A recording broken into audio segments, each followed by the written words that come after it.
이게 제일 강력하고 사실 제일 보시기도 쉬운 이런 기법으로 생각하시면 될 것 같습니다. 바로 본론으로 들어가겠습니다. 자, 증설 기업에 집중하는데 그거를 어떻게 하느냐? 그냥 신문 보시면 됩니다. 네. 그리고 물론 이제 증설을 어느 정도 하는지 이런 것들은 기업이나 리서치 애널리스트들의 그 자료를 참조를 하셔야겠죠. 근데 일단은 시작은 그냥 뉴스 보고 시작하셔도 됩니다. 그래서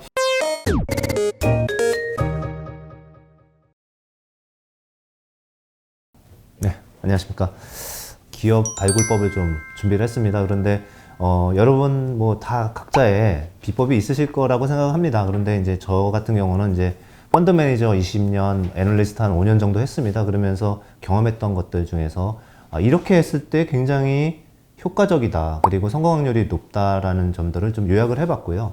그리고 그거를 이제 제가 혼자 뭐 이렇게 알고 있기보다는 오히려 제가 좋다고 생각하는 기업의 기준을 같이 공유를 하면은 여러분께서도 혹시 도움이 되시지 않을까 해서 오늘 이제 첫 회를 준비를 했고요.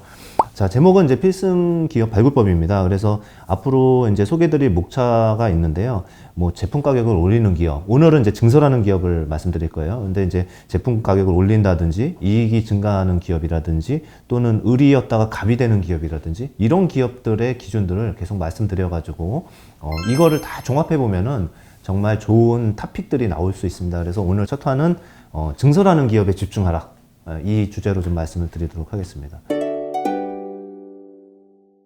이게 제일 강력하고 사실 제일 보시기도 쉬운 이런 기법으로 생각하시면 될 것 같습니다. 바로 본론으로 들어가겠습니다. 자, 증설 기업에 집중하는데 그거를 어떻게 하느냐? 그냥 신문 보시면 됩니다. 네. 그리고 물론 이제 증설을 어느 정도 하는지 이런 것들은 기업이나 리서치 애널리스트들의 그 자료를 참조를 하셔야겠죠. 근데 일단은 시작은 그냥 뉴스 보고 시작하셔도 됩니다. 그래서 저희가 이제 과거에 큰 사이클이 들어왔던 예들을 몇 개를 놨었는데 뭐 어떻게 보시면 중국의 붐이 있었을 때 조선업종도 엄청난 붐이 있었고요. 그 다음에 중국의 한국 화장품 붐도 있었고 바이오, CMO 공장 캐파 증설도 있었고 뭐 여러 가지가 있었습니다. 그 중에서 다 투자할 수는 없습니다. 이 중에서도 엑기스를 골라야 되는데 그 방법이 두 가지 질문을 해야 됩니다. 첫 번째는 뭐냐? 이 증설이 초과 수요 때문에 나오는데 이게 단기적인 수요인지 또는 한 몇 년이 가는 장기적인 수요인지 이거를 먼저 구분을 하셔야 됩니다. 그래서 기업들도 의사결정을 할 때 한번 캐파 증설하면은 10% 증설하면 안 하잖아요. 공장 부지도 사야 되고 건물도 지어야 되고 엄청난 큰 돈이 들어갑니다. 이랬을 때 판단하는 근거는 이게 단기적이면은 일단 가격만 올리겠죠. 네, 가격만 올립니다. 초과 수요에 대응. 그렇지만은 이게 장기적으로 판단하는 경우는 증설을 결정을 하게 되고 대규모 자금 투자를 하게 됩니다.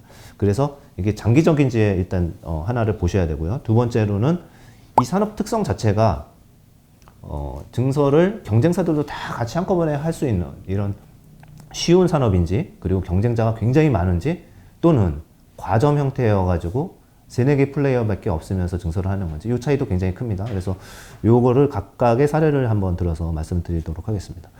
그 다음 페이지 보시면은요. 일단은 저희가 스판덱스 비교적 최근에 그 주가에 반영이 됐었던 사례를 가져왔습니다. 그래서 잘 아시는 이제 효성 TNC라는 기업이 스판덱스의 사실상 세계 1위입니다. 마켓시가 한 35% 정도 되고요. 그런데 이 기업이 증설 뉴스가 나왔었어요. 자, 함께 보시면은 제가 기사를 캡처해 놨는데 이 기사가 언제냐면 2020년 12월, 7월 기사입니다. 그러니까 이제 작년 말에 나왔던 기사고요. 그리고 거기에 내용 보시면 브라질 공장 증설, 그 다음에 터키 공장 증설 이렇게 기사가 크게 났습니다. 네. 그리고 그러면 이때 사면 늦은 거 아니냐? 전혀 그렇지 않습니다. 제가 일부러 해서 차트를 좀 같이 다음 장에 보여드리는데요. 보시면 그 뉴스가 났을 때 12월 말에 효성 TNC 주가를 보시면은요, 20만 원이 좀 안 됐습니다. 예, 20만 원이 안 됐는데 올해 21년 6월까지 보시면은 주가는 거의 90만 원을 넘어갔습니다. 결국은 거의 5배 가까이 오른 거거든요. 네. 그러면은 이 뉴스만 보시고 사셔도 굉장히 큰 수익을 얻을 수 있다라는 거죠. 네. 그리고 또 하나는 증설 규모를 보셔야 돼요. 이렇게 많이 올랐던 이유는 스판덱스의 수요가 좋았던 것도 맞죠. 그리고 가격도 올라갔죠. 네. 스판덱스 모르시는 분은 없으시겠지만 레깅스나 또는 수영복 만드는 재료가 스판덱스입니다. 네. 근데 이제 룰루레몬이라든지 뭐 조깅할 때 쓴다든지 여성분들 운동할 때 굉장히 그 레깅스 수요가 올라갔잖아요. 그런 붐을 탄 거예요. 그러니까 가격 올라가고 모자르니까 증설을 하게 된 겁니다. 근데 이제 다시 본론으로 가서 증설 비중이 얼마냐? 원래 캐파가요 22만 톤이었습니다. 근데 14만 톤의 증설을 발표를 한 거죠. 거의 2배 가까이, 정확하게는 75% 정도 이제 올리는 거죠. 네. 이렇게 크게 올리는 거는 영향이 매출이 뭐 이만큼 올라가지 않습니까? 완공 때. 그렇기 때문에 굉장히 큰 영향을 미쳤다라고 보시면 되고요. 그 다음에 딱 그런데 차트를 보시면 뭐 다시 다 빠졌잖아 이렇게 보실 수 있어요. 그러니까 그러면 왜 빠졌냐 이 친구는. 네, 이 부분도 굉장히 큰 공부하는 데 도움이 되실 겁니다. 두 번째 요건이잖아요. 경쟁사들이 같이 증설에 막 참여하는 이러한 과점화가 안 돼 있는 산업이냐라는 부분인데 여기는 과점 산업은 맞는데 경쟁자들인 중국의 후아퐁 또는 산동루이 같은 2위, 3위 업체들이 똑같이 증설을 했어요. 그리고 증설이 완공이 되는 시점이 지금 터키 공장 증설이 완료가 돼가지고 9월 달부터 돌아갑니다. 그러기 시작하면서부터 주가가 빠진 겁니다.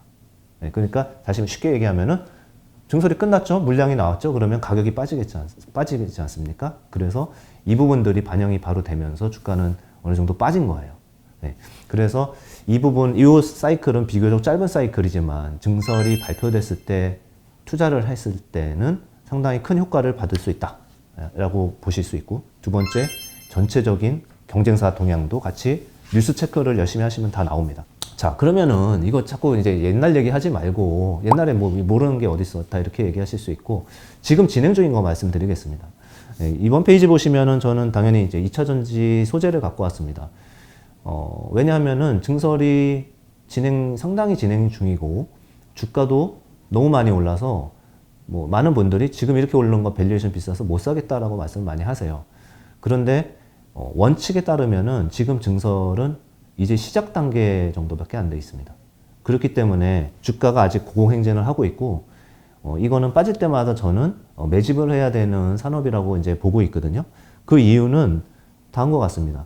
두 가지 요건을 다시 적용해 볼까요? 첫째, 장기적인 투자인가, 장기적인 초과 수요인가. 그럴 수밖에 없죠. 여러분 더 잘 아시지 않습니까? 전기차 같은 경우 이제 보급이 5%밖에 안 됐습니다. 연간 팔리는 차의 5%만 전기차입니다. 그런데 3년에서 5년 안에 이게 30%, 그 다음에 50%까지 가야 되고요.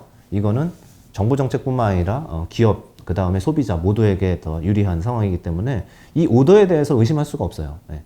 그리고 이제 뭐 한 예로 에코프로 BM 같은 회사는 지금 매출이 한 1조 한 6천, 뭐 올해 예상이 그 정도밖에 안 되는데 SK 이노베이션한테만 수주받은 게 10조 원입니다. 네. 이거 9월 달에 나온 뉴스입니다. 10조 원씩 이렇게 수주를 받아요. 네. 그러니까 몇 년치 매출이죠. 그러면은 이 매출 증가율은 쉽게 계산을 할 수 있습니다. 그래서 이걸 테이블로 이제 요약을 드린 게 에코프로 비엠과 LNF만 넣습니다. 네, 포스코 케미칼은 뺐고요. 그랬을 때 2021년에 증설이 들어오는 게 37% 정도 증가하고 있습니다. 그렇지만 내년인 22년, 23년 보시면은 63%, 2023년에는 69% 정도 됩니다. 그러니까 증설이 끝나가는 단계가 아니고요. 오히려 가속화되는 단계가 내년 후년이에요. 근데 주가가 비싸다고 빠지지 않습니다. 과거에.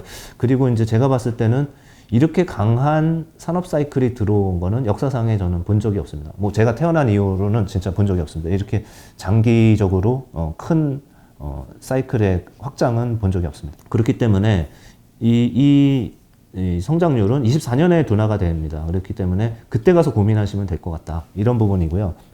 두 번째, 그러면은 이게 난립한 업체들이 다 증설하고 있으면 가격이 빠지고 완공 시점에 막 난리가 나지 않습니까? 초과 공급이 되고. 그렇지 않을 가능성이 높습니다. 지금은. 왜냐하면은 이런 2차 전지 양극재를 만드는 회사들보다는 수요로 쓰는 회사들이 숫자가 더 많고 더 많이 필요로 합니다. 셀 업체뿐만 아니라 전기차 업체들도 직접 양극재를 소싱을 하려고 하고 있고, 이 양극재는 화학 제조업체들이 오랫동안 기반 기술을 가지고 만들어 온 부분이기 때문에 진입 장벽이 높습니다. 그래서 이렇게 과점화되어 있는 시장에서 이런 증설이 들어올 때는 필승 전략이다. 이렇게 보시면 될 것 같습니다. 마지막 다음 장 보시면은 제가 이제 FNF 같은 사례도 여러분 쉽게 잡을 수 있다라는 걸 말씀드리려고 하는 겁니다. 오른쪽 아래에 보시면은 기사가 이렇게 떴어요. 이제 언제냐면 2019년 하반기에 떴던 기사인데 MLB, 그러니까 메이저 리그 베이스볼이라는 미국의 베이스볼 그 브랜드잖아요. 그냥 야구 협회 같은 건데 이거를 우리나라에서 가져다가 우리 이걸로 옷 만들고 모자 만들게 하세요. 그 다음에 로열티 주세요. 이렇게 됐지 않습니까? 이게 중국에서 폭발적 인기가 있었다라고 기사가 떴죠. 네. 그 다음에 2020년에도 증설이 아니죠. 얘네들은 이제 매장이니까 매장을 늘린다 이런 기사들이 떴어요. 그래서 FNF가 실적 분기마다 발표할 때만 보시더라도 매장 확대 계획에 대해서 계속 얘기를 합니다. 질문을 하면 얘기를 하고. 그래서 재작년에 2개로 시작했던 게 이제 작년에 75개고요. 그리고 올해 말 정도 되면은 450개 정도 될 것 같습니다. 근데 이제 회사가 공공연하게 얘기하는 게 1000개 매장까지 갈 거다라고 얘기를 하고 있어요. 참고로 이제 필라 같은 경우 2000개 매장이 있거든요. 중국에. 그러니까 충분히 갈 수 있는 거죠. 수요가 있으니까. 그러면 이런 것들을 올해 연초에도 알 수 있는 거거든요. 이 매장에 대한 증가에 대한 계획.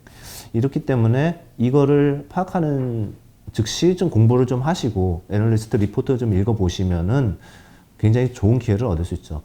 그래서 참고로 이제 FNF의 주가도 분할 이후에만 2배가 올랐고 그 전까지 포함하면 한 4배 정도 오른 걸로 알고 있습니다. 그래서 지금은 제가 사례를 말씀을 드렸는데 과거에 꽤 상승했던 사례 그리고 지금 진행 중인 사례 이렇게 2가지를 말씀드렸죠. 결론 요약하면은 증설이 들어오는 거는 3가지를 점검하시면 됩니다. 자, 질문 마지막에 이제 3가지죠. 첫 번째, 이게 기존에 갖고 있는 것보다 증설이 얼만큼 큰 거냐. 네. 그런데 뭐 10% 증설하는 거는 좀 효과가 없겠죠. 적어도 한 50% 이상 하는 걸로 이제 포커스 하셔야 되고. 두 번째, 그 증설이 장기적인 효과를 가져올 거냐. 그 다음에 세 번째, 산업 자체가 경쟁이 치열해서 다들 증설하는 건지 아니면은 경쟁력이 있는 증설인지 이 3가지를 접근하시고 거기에 부합한다 그러면은 여러분은 적어도 2배 이상의 주가 상승을 가져올 수 있는 이런 후보군들을 픽할 수 있다. 이게 이제 오늘의 결론입니다. 자, 오늘은 이 정도만 말씀을 드리고 다음 시간에는 가격을 올리는 기업들 이것도 사실은 갑이거든요. 가격 함부로 못 올립니다. 가격 올리면 좀 소비자가 저항이 있겠죠. 그런데 이 부분에 대해서 좀 같이 또 의견을 나눠보도록 하겠습니다.